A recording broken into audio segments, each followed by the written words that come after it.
Today's episode is all about how to adapt your restaurant while still staying true to your core concept. Today, I'm talking to Casey Wills, president of Argo Land and Cattle Company in Tucson, Arizona, which is better known as Pinnacle Peak Steakhouse, El Corral Prime Rib House, Savoy Opera House, and Trellis Town. Casey has been in the restaurant industry for more than 25 years and is jack of all trades, master of none. Today, Casey and I are going to take a deep dive into how his curiosity as a leader has helped him be successful in the restaurant business, how he invests in himself as a leader, and how he's been able to shift the company's mindset and his mindset to help them thrive after being open since 1962. This is a discussion about a business model that I have never seen before, and that is absolutely fascinating. There's a ton of value in this episode. Hope you enjoy. Welcome to the Restaurant Leadership Podcast, the show where restaurant leaders learn tools, tactics, and habits from the world's greatest operators. I'm your host, Kristen Marvin, with Solutions by Kristen.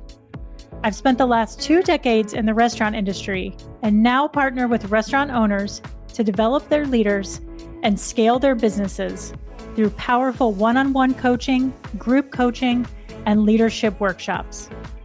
This show is complete with episodes around coaching, leadership development, and interviews with powerful industry leaders. You can now engage with me on the show and share topics you'd like to hear about, leadership lessons you want to learn, and any feedback you have. Simply click the link at the top of the show notes and I will give you a shout out on a future episode. Thanks so much for listening, and I look forward to connecting. Casey, you are a wealth of knowledge when it comes to the hospitality industry, and I have learned so much from you already. You are such a curious person, though. Have you always been curious, or how did that come to be? Yes. Short version is yes. I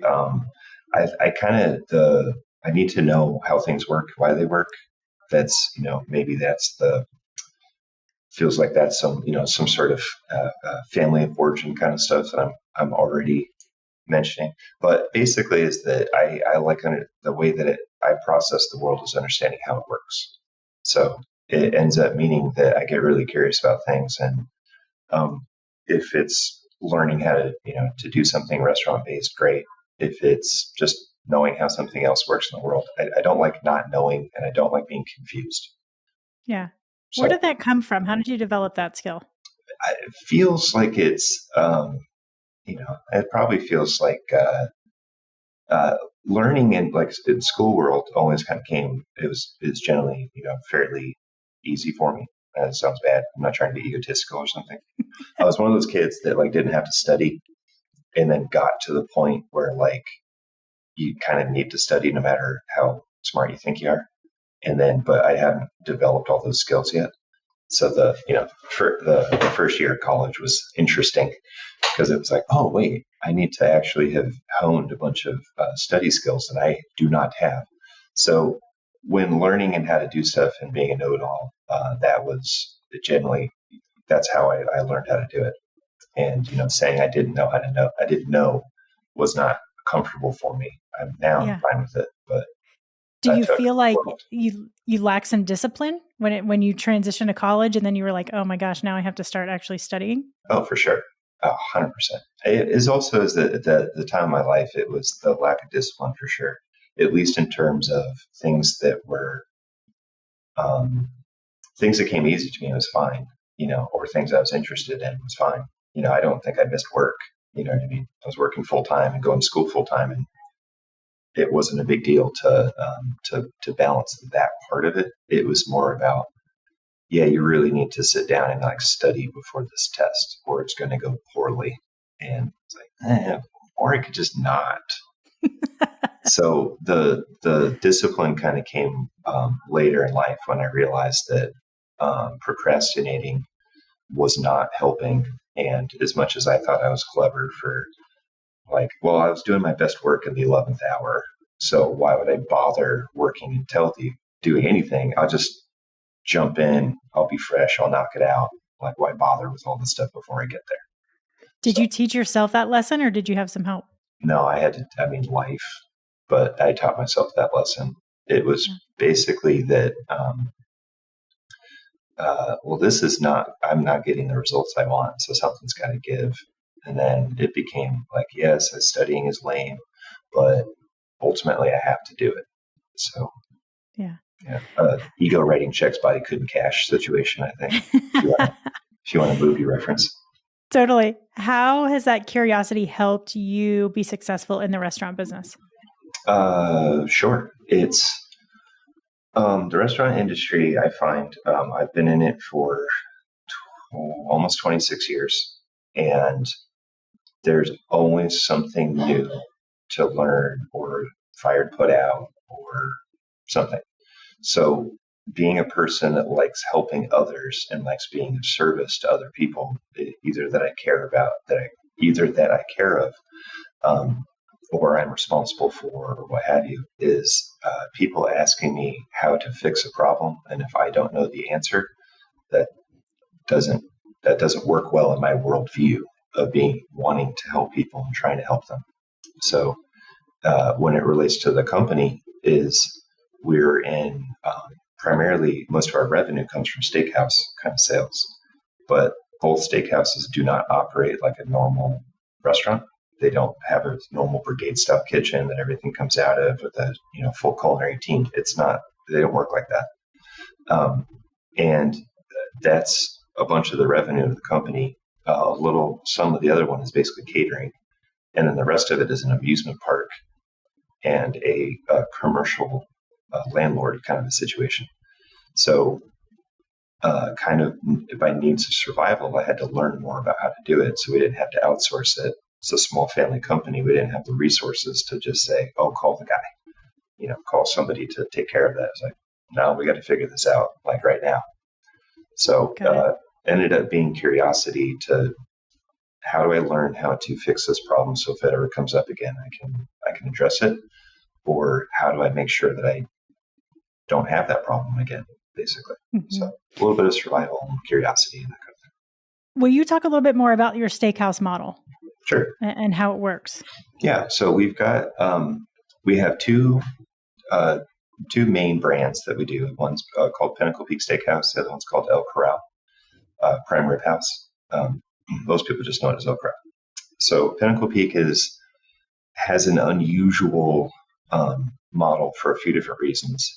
First and foremost, it's a family-friendly casual steakhouse. And it's the only steakhouse I'm aware of that is dedicated to fun. So one of the things is trying to figure out, to get clarity around what it is that you do or that you sell. And Pinnacle Peak sells fun. They do that through steaks and cutting your tie off and all that stuff. But really what they offer to people is brain chemicals through the version of fun. So the restaurant has 5 dining rooms, and it actually has 5 grills. And the grills all kind of work as almost an independent kitchen from each other. So each one is a team. So a griller will have what's called a pitter that they work with. There's not a great equivalent, sort of like an assistant, sort of like a pantry, sort of like a sous, sort of like it's all these things, but it's not really any of them. So the griller is going to be it's going to be their own expediter. They're going to be their own main cook, and everything comes off of there, and they work with that. They're then partnered with or teamed with a certain number of servers who have a certain number of tables. On a big night, that might be it's usually up to about 8, maybe even 10 servers, each having 4 to 5 tables. So one griller is in charge of, say, 50 tables, or 25 tables or something like that. So each of them work independently, and there's a central kitchen where you can get your salads and that kind of stuff from. But all the specialty items, your steaks, main center plate, all of that, all come off the grill. So one of the things that gets interesting about that is, and it was we have a workaround for a point of sale system. The server, when they bring in their food, they need to direct it to the appropriate grill in the restaurant. So they don't just fire an order and it figures it out. If they've been partnered with, say, Grill 3, we're very creative what we call these things, then they know that all night long they need to fire the orders to Grill 3 specifically. Mm-hmm. And then let's say you have a guest come in that knows the griller on Grill 2. Then they say, well, his name's Brian. It's almost always there. He's been with us 30 some odd years. They'd say, well, I want Brian to cook for me tonight. I'd say, no problem. They bring in the order as normal and fire it to Brian instead of the rest of the restaurant. And then they can have Brian cook for them tonight. So as a model, that makes that kind of everything else funnels out from there. There's one prep cook that preps in the morning, starts at the beans, gets everything else so it's ready, basically hit the grill and go out to the guests. This particular model it works for up to about 3,000 people in a shift, an 8-hour shift. So the restaurant seats about 500. So you can turn the restaurant multiple times with this model, and the ticket times, turn times, everything is still normal, so to speak. Running a restaurant is tough. Long hours, staffing challenges, rising costs. Sound familiar? What if I told you there's a smarter way to manage your kitchen, boost your staff's morale, and keep your operations running smoothly? Enter Restaurant Technologies, the ultimate solution for modern kitchen management. Here's how Restaurant Technologies can transform your business. 1. Solve labor challenges. They automate unpleasant tasks like manually handling used cooking oil. They keep your staff safe and happy while promoting a safer, more efficient kitchen. 2. Reduce operating costs. They help you save money by optimizing oil usage and eliminating third-party cleaning services with their auto mist technology. Some restaurants save up to $300 per month per location. Number 3, they help you ensure consistent food quality. Fresh oil means better tasting food every single time. They help you monitor your oil usage remotely with ease. Number 4, enhance safety. Reduce fire risks and injuries by eliminating the need to handle hot oil. Number 5, promote sustainability. Join the eco-friendly movement by recycling used oil into biofuel. And number 6, maintain a clean kitchen. Imagine no more spills, pests, or messy cleanups. The result? A safer, cleaner, more efficient kitchen that saves you money and keeps your team happy. Ready to see why over 45,000 restaurants, from small independents to large multi-unit concepts, trust Restaurant Technologies? Visit rti-inc.com to learn more. You guys took over or opened Pinnacle Peak in 1965? The restaurant opened in 1962. Our company took over the operation and ownership in the mid-60s, somewhere right in there, somewhere 64, 65. And has the model always stayed the same? Pretty close. The thing that's changed through the times in terms of the model is it kind of had to change. It had to evolve a bit with the times to reflect people's, changing tastes. But the core model is pretty much unchanged. If you wear a tie in, they're going to cut it off because it's part of the fun. If you are going to have somebody cooking on real mesquite wood, the main cuts that we offer of beef are largely unchanged. Still, T-bones and porterhouses is kind of the main thing that we offer. The rest of it has, of course, evolved in terms of, we have to offer chicken. We have to offer, fish and salmon. We have to offer vegetables aside from just beans. Those things have added on through times, but by and large, if you had come in 1963 and you came in today, the experience is not that different. How have you guys, I mean, talk a little bit about business trends since 1965, and we can focus more on, I know you're so well-versed on the entire company, but maybe it makes more sense to focus on the last, 20 plus years that you've been in the business. Has business always been great? I mean, there's this wild seasonality of Tucson. Talk a little bit about how business has been up, when business has been down, and how you've adjusted. You guys have adjusted for that, and speak a little bit to what you do in summertime and how you survive, because it is absolutely brutal here. Yes, it is. So the restaurant is part of the. So in terms of the popularity of the restaurant, we of course have to monitor things like revenue, just to keep an eye on bank accounts and cash. But really, the company is focused on guest counts. That's really we have a volume model with low margin. So that means we need people coming in and having fun every day, having a great time. So the restaurant has been here for 62 years, and it means that it has seen Tucson grow up and change around it. So when it first opened, the main road that we're on, it was a dirt road, and now it's a 6-lane road that's a major thoroughfare to get across the city. So in comparison to where we are today, we don't have as much of the market share as we did, because there are so many more competitors in the market. So we can kind of draw lines to a few kind of points in time when things shifted, and that we saw, like, we can point to a couple of those. So not unlike a lot of places, is that like 9/11 was not specific because of the event, but because of all the things that came along afterwards with recessions and whatnot. That marked the June of 2001.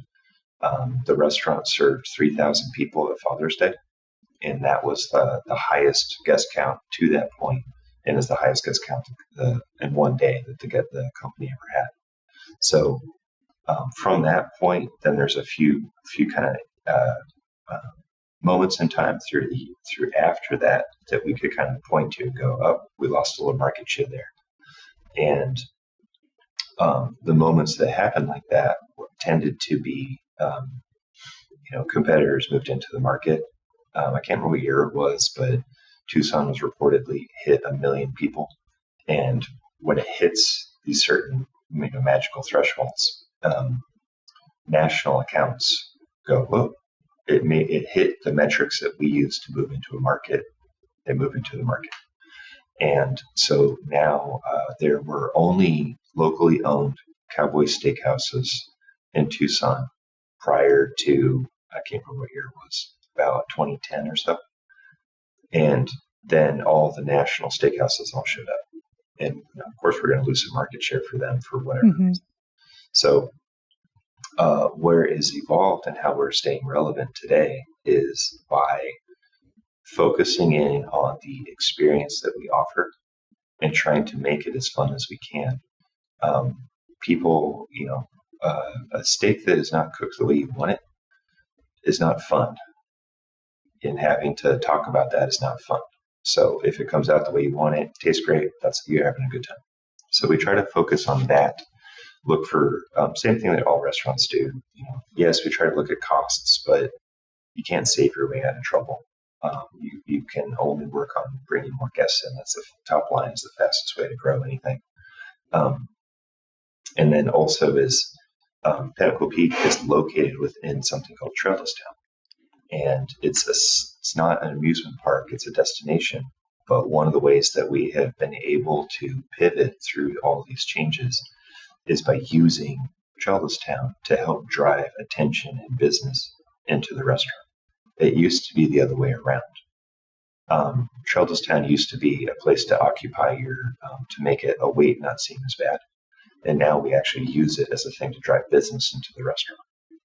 So interesting. Yeah. So the summertime is rough. Tucson restaurants, I think the number I believe I've heard is that they tend to lose 30% of their guest in comparison. Like it's that big of a swing.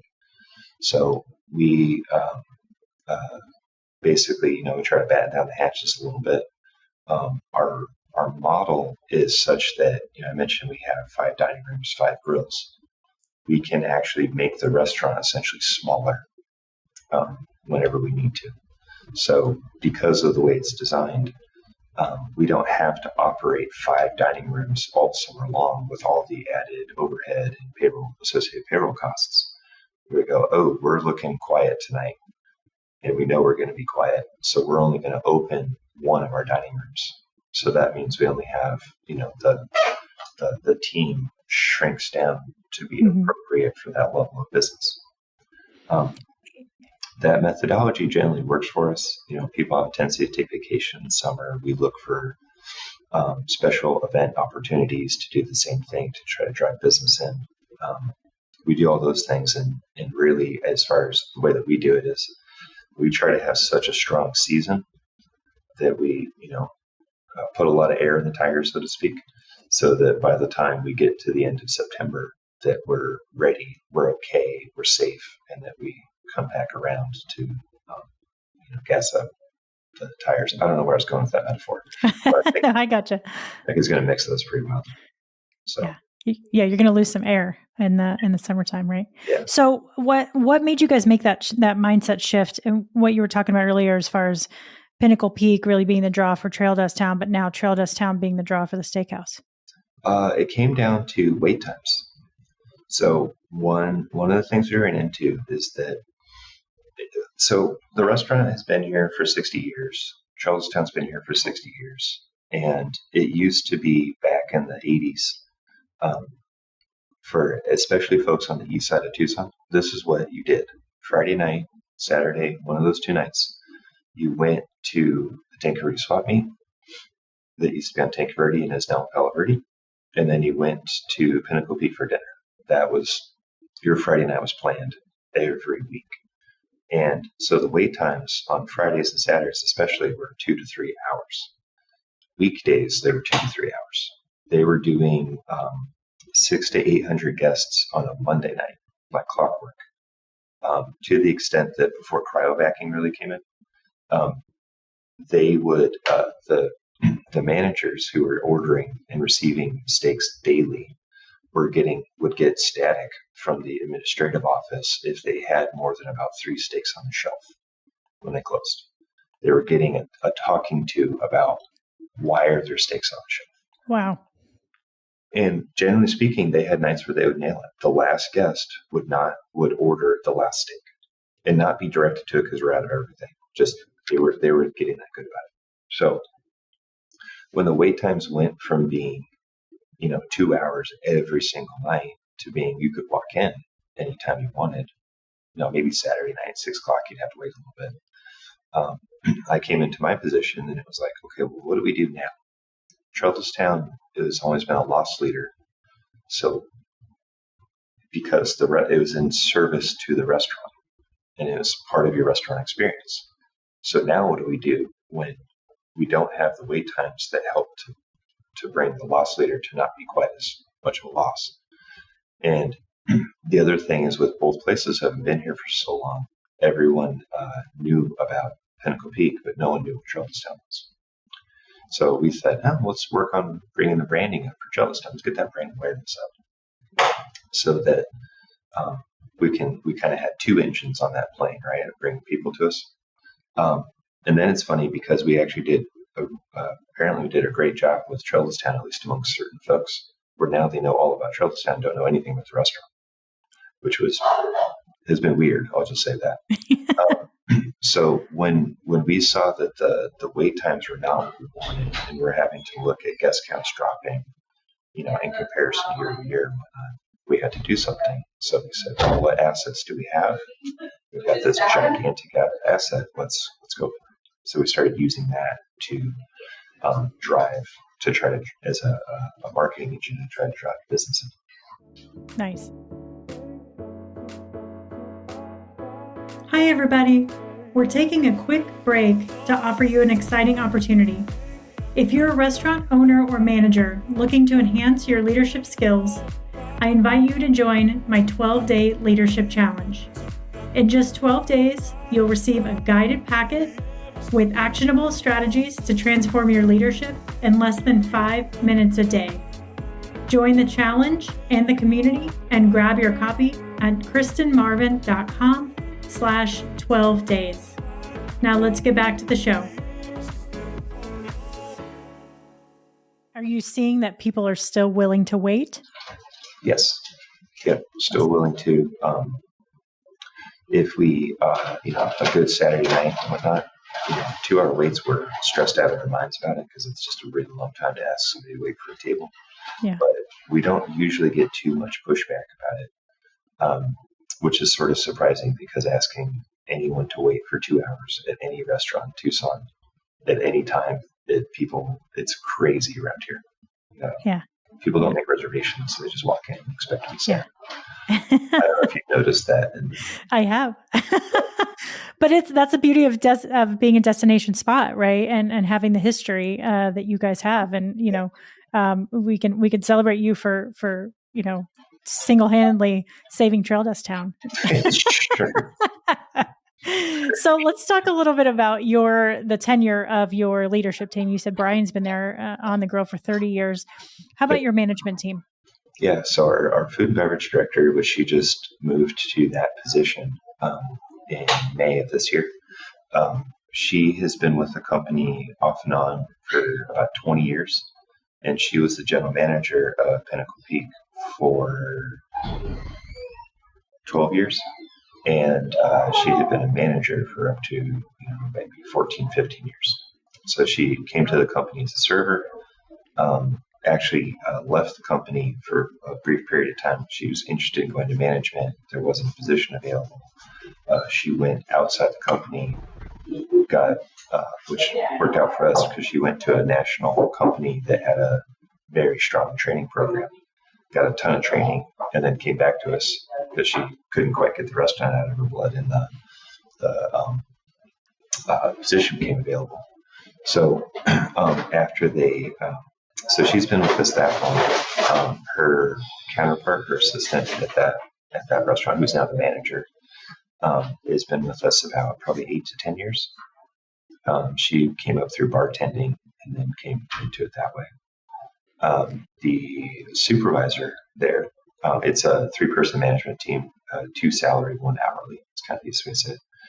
He's been a server there for 18 years, and he does managing, supervising, and serving. The other restaurant, we just kind of went through. Our previous general manager had been with the company for 42 years, and she retired in February of this year. So we had to kind of backfill that because somebody taking with them 42 years of kind of institutional knowledge is a huge loss. So we backfilled from there. We just had some folks come into play. The average tenure at that restaurant is about 7 years, from disher all the way up to the manager. So a lot of the people, we didn't lose anybody in that transition in terms of, because that happens. You have a big management change. You're going to usually have some attrition. Just, I don't like this person, or it makes people pick their head up and think, "Ooh, is this the right fit for me?" Mm-hmm. We didn't actually lose anybody in the transition. And now the new manager there has been there since October. Supervisor, we actually is working, is learning supervising, and is now supervising at one restaurant, but grills at the other one. And the assistant manager came out of the kitchen, and he's been there probably 15 years or so. So kind of brought that along. That's incredible. What is your guys' approach to development of your leaders? Sure. It's nothing formal. It's something that's been on my radar to make a formal process for a while, but then the Ferris wheel breaks and I have to go fix it. Like that's a literal example. Yeah. So from a development standpoint, it's basically is that historically it's been, kind of, for lack of a better term, school of hard knocks. We try to give them a lot of support in terms of, okay, what do you guys need? How can we help? then as I've, kind of learned more and more, I'll share what I know with them anytime we have a meeting. So it's kind of ongoing, be it one-on-one or small group, that just doing training pretty much ongoing. More recently, we had our food and beverage director, a new management training program became available in Tucson because there's just not a ton of them to begin with. So we enrolled her in that program. And so she's been in it now. It just launched in September. So she's been to 2-3 meetings. And the goal of having her go through that program is to get all the sort of business training that goes far beyond what you do. It's just, running a restaurant from shift to shift or even month to month, is getting all that real baseline training. So we're kind of having her pilot it. If that goes well, which seems to be fine so far, then we'll extend that out to the one level down, so to speak. And then we're looking for something slightly more formal or regular to provide to the rest of the training, the rest of the team, and to try to build out something more formal to hopefully have folks that are on the team and are interested in management, but they haven't told anybody, that they kind of identify themselves beyond just being a leader on the floor or what have you. So hoping to create something more formal, but currently it's just, chatting with them and trying to work through situations as they arise. Yeah, I love it. The organic approach is incredible. It's all about connection and customizing it to exactly what they need, which is great, right? And what they want. What can I ask who the management training program's through? Yeah, it's a group called 3 Pillars Performance. Okay. And it was, there's a peer advisory group out there that it's called Vistage. And I got involved with that a few years ago. And that has been mostly my professional development stuff is kind of what that program is. That's why I'm a member of it. And the group that we had, the chairpersons with the title of it and the cult, is that they created a management training program it's like a monthly kind of thing that they created to go through that. And that's kind of like a general business training. Is it hospitality specific or just general business overall? Okay. General business overall. And they, one of the things that could be helpful about it is that like hospitality is weird. I'm sure you've run into that the challenges that we face, it's just kind of more interesting, I guess you'd say, than some of the people. But it's always fascinating how the flavorings of them might be different, but the core issue is the same across all this. Right. Is that maybe the immediacy of when we have to address problems or customer service or whatnot is different, or that we're opening a restaurant every night on speculation. We're going doing all this work. People have been working for days and weeks to open it and hope that people come out to dinner. And there's only so much you can do if they decide not to do that night. So, so what I kind of like about that program is, especially for somebody that's at a director level, is that they're not just spending time really immersed in restaurant world, they're kind of having their horizons broadened with, if there might be, I think in her group, I remember hearing that there were some folks from the construction industry. So problems are the same, but then they can have a completely different perspective of it, or they're new connections into our local community of learning how construction works. Not by on purpose, but sort of almost by osmosis at that point. So. Got it. How are you investing in your own leadership development in your position? It's primarily in time, and in this particular group, one of the things that's helpful with it is that there's speakers every month, and the topics tend to they're not really hospitality specific, they're just more like general business. So I have a tendency to read a lot, and then, or try to anyway, whenever I find time where I didn't fall asleep before I had a chance to read something. I am reading a very good book right now. You might know the author. Don't do it. Shameless plug. Well, I read 30 pages last night because I hit a section that I was not anticipating to see that level of vulnerability. And I was like, Oh, well, okay. I'm not putting this down right now. Anyway, but I tend to do that kind of thing. And then that particular group I'm in has a lot of opportunities, be it to do networking and connection, but not networking to try to get more sales or something, networking to try to learn more. So, like this afternoon, there's a small group that we're going to be chatting about. One guy is in the financial world, and the other person does insurance and like multi-unit housing construction. So while I'll do nothing hospitality related, but I get the opportunity to learn how what these other industries go through and find out what applies, what applies and what doesn't. Yeah, I mean, how has being a part of a group like that really? I mean, it sounds like it's offering you a lot of different perspectives that you can apply to business. But if you could narrow down, and single out one or two great impacts that's had on the business, what would you call out? Yeah, the ones that I would say are that it ends up being the broadening of perspective, and that like one of the things that they talk about, I guess the single biggest thing is that, which I kind of had a sense of, but I didn't really, as long as I kind of like, all business is the same. It really is. And it's even beyond that, is that like kind of the human condition is fairly universal.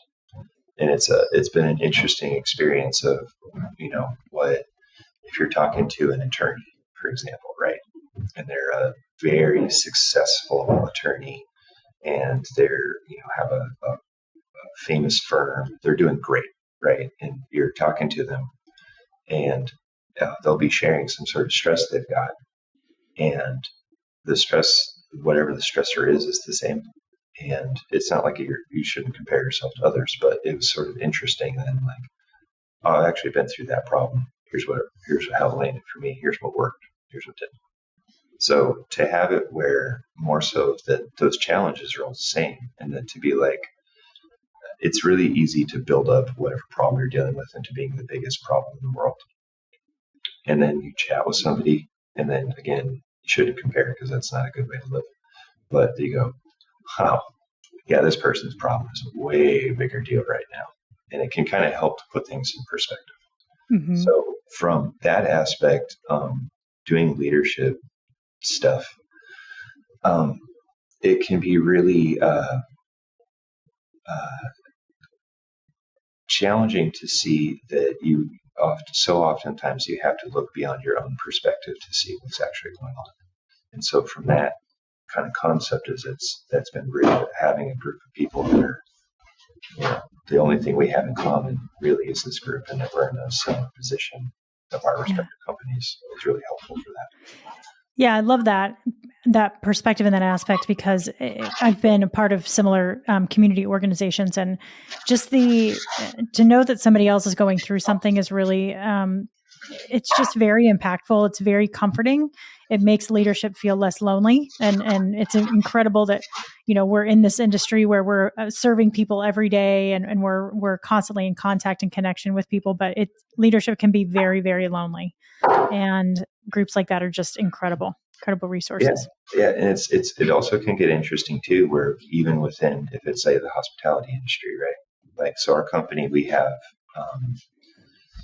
about 160 staff members, and of that, about 100 to 110 are part time.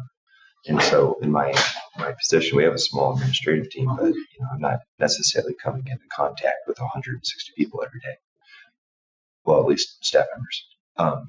But when in specific to our own industry, if I'm in a group of folks that are other restaurant people, they might only have a single operation, or they might have a really small business where they've got 6 people that run their whole thing. So it's not that the challenges are any different, but it's sometimes the feeling of camaraderie isn't quite the same when you're like, well, yeah, but the challenge I'm facing is it's not bigger or smaller. It's just different because it involves 160 people, whereas the one they're dealing with is like 6. Yeah. So the challenge is the same, but the camaraderie feels a little different when, you've worked on the line before. So working on the line is different than working on the floor. Yeah. They're not depends on who you ask, which one's harder. Yeah. I maybe have my own opinions about that. Yeah. I'd say the line. Yeah, it's the line. But that's also because I like cooking. I'm more of a back of house kind of person, but I had to do front of house for most of the career. But it ends up being is that the feeling of camaraderie you get is different. So it's the same kind of thing when you go to all these groups, as if you're chatting with someone that is a single unit operator that's got 10 people on the team, and they all hang out together, and it's might be a literal family. That feels different than if it's I'm not a big chain person, but chatting with someone that runs a chain restaurant is also different. So the camaraderie is still there, but it just feels differently. So that's where some of these peer advisory groups that you can get the same feelings without necessarily being in the same industry. Mm-hmm. What's your biggest challenge right now? It's kind of the uncertainty and instability that comes anytime there's kind of change. That's been kind of where we've been for the last 5 years or so. Since, like external change, you mean? Yeah, internally it's all kind of the same. We don't have a lot of change within the company in terms of the brass tacks of what we do. The biggest challenges are, at least as a company, is basically just figuring out how we adapt to this ever-changing landscape while keeping what we do the same. Yeah. The restaurant, the guests of the restaurant tend to be wildly resistant to any changes from what they view as being their experience, which is quite the compliment, but it's also really frustrating sometimes because, perception is reality. So we read the riot act for an entire week a few years ago because the color of the Beans Bowl changed. Wow. So not people swore up and down that the beans changed. And the servers are talking to them and going, I promise you, it's only the bowl. Yeah. And it didn't change material, it changed color.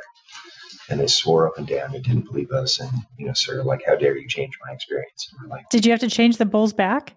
Uh-huh. Wow. They literally changed the bowls back. And then a few years goes by, and then we, at the time, they were like a plastic kind of bowl thing. And they changed from red to brown, I think it was. And that was reason because we were running low on one of them, and we couldn't get them. They weren't available. Yeah. Eventually, we found them, brought them back in, and they're all set around. Oh, the beans are back. And we're same guy making them, same spices, the same jar. You know what I mean? Because when you make as many beans as they do, you're not buying spices. You know what I mean? You're buying 55-gallon things of spices. Everything's the same. The only thing that changes is the bean. So that's kind of one of the challenges: is how do we adapt to ever-changing times while keeping this core concept basically as unchanging as we can for our guests. On my own job or my perspective, it's mainly trying to set up systems for myself so that I'm not that I have allowed time for big scale projects, things that are basically, how do I make it so that I have built in time to allow for distractions and time to not allow for distractions? Yeah. And what are one of those systems that you've been able to implement? One of those business, the funny business term they've got for it right now, deep work. I think that's what they call it. So I've tried to do it where I'll schedule into my day, just for an hour and a half. I'm going to close my door to my office and just plug away at whatever this longer term schedule that, if it's writing a process, or trying to dream up what strategy is going to look like, or okay, what is the goal for next year? I find it's because that doesn't tend to be my normal everyday kind of strength, like the way that I feel about it. Then I'm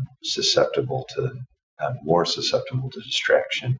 So I have to, like, it takes discipline for me to sit for an hour and a half and try to plug away at, like, okay, what are we gonna do next year to meet goals, or what are the goals?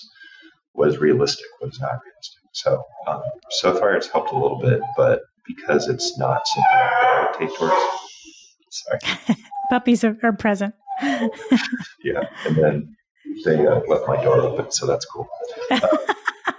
But they, one of the is by how to adhering to that, having the discipline to adhere to that schedule. So, yeah, all right, it's 8:30 in the morning. Restaurants don't open until 5. It's just admin people, and just tell them, like, hey, I'm going to work on a project until 10. So only bother me if something really can't wait until after 10. Yeah, I love it. You're setting some boundaries. That's great. Theoretically. The hardest part about boundaries is adhering to them yourself. Yeah. So. Yeah, absolutely. I love it. Well, Casey, I can't thank you enough for being here. Sure. and sharing all this knowledge with us. Just super, super valuable info.